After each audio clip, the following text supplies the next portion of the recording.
నమస్తే, welcome to మన Telugu TV 6/24 headlines. నేను సునీత. నేడు ఏపీ అసెంబ్లీ సమావేశాలు ప్రారంభం. వైఎస్ జగన్ హాజరు. వర్గీకరణతో మాలలకు అన్యాయం చేయాలని చూస్తున్నారు. ఎమ్మెల్యే వివేక్ వెంకటస్వామి.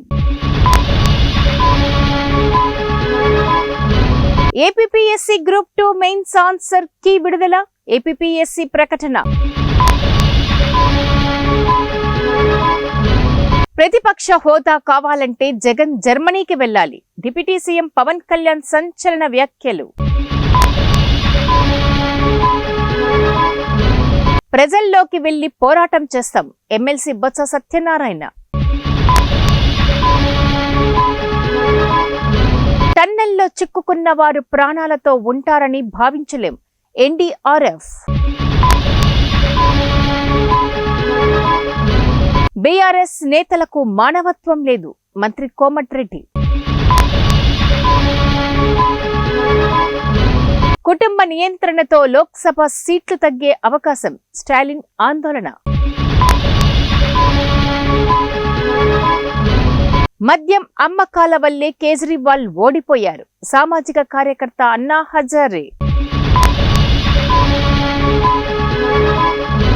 గ్రూప్ 2 అభ్యర్థులను కూడా చంద్రబాబు మోసం చేశారు. వైఎస్ జగన్. తెలంగాణలో ఉప ఎన్నికలు రాబోతున్నాయి. ఎంపీ లక్ష్మణ్. బానిస మనస్తత్వంతో దేశాన్ని విచ్ఛిన్నం చేయాలని చూస్తున్నారు ప్రధాని. న్యూయార్క్ న్యూఢిల్లీ విమానానికి బాంబు బెదిరింపు. Emergency landing. నాటోలో చేర్చుకుంటే పదవి వదులుకుంటా. ఉక్రెయిన్ అధ్యక్షుడు జెలెన్స్కీ సంచలన ప్రకటన. కుంభమేళా నుంచి తిరిగి వస్తుండగా వారణాసిలో రోడ్డు ప్రమాదం. సంగారెడ్డికి చెందిన 3 మృతి. ప్రపంచ సుందరి పోటీలను వ్యతిరేకిద్దాం. పీఓడబ్ల్యూ అధ్యక్షురాలు సంధ్య.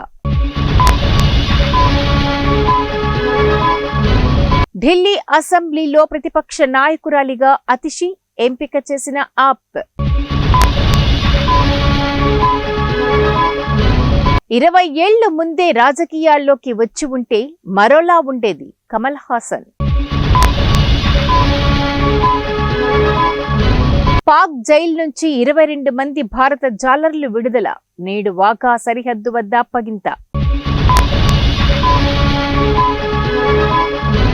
ట్రంప్ మరో సంచలన నిర్ణయం. 2000 మంది యుఎస్ ఎయిడ్ ఉద్యోగులపై వేటు. ఇసుక దోపిడీతో 100 కోట్లకు సోమిరెడ్డి స్కెచ్. మాజీ మంత్రి కాకాని గోవర్ధన్ రెడ్డి. ఏపీ అసెంబ్లీ రేపటికి వాయిదా. మార్చి 19 వరకు సమావేశాలు. దివ్యంగా ఉన్న రాష్ట్రాన్ని దివాలా తీయించారు కేటీఆర్. నిద్రిస్తున్న కూలీలపై ఇసుక అన్లోడ్. 5 మృతి.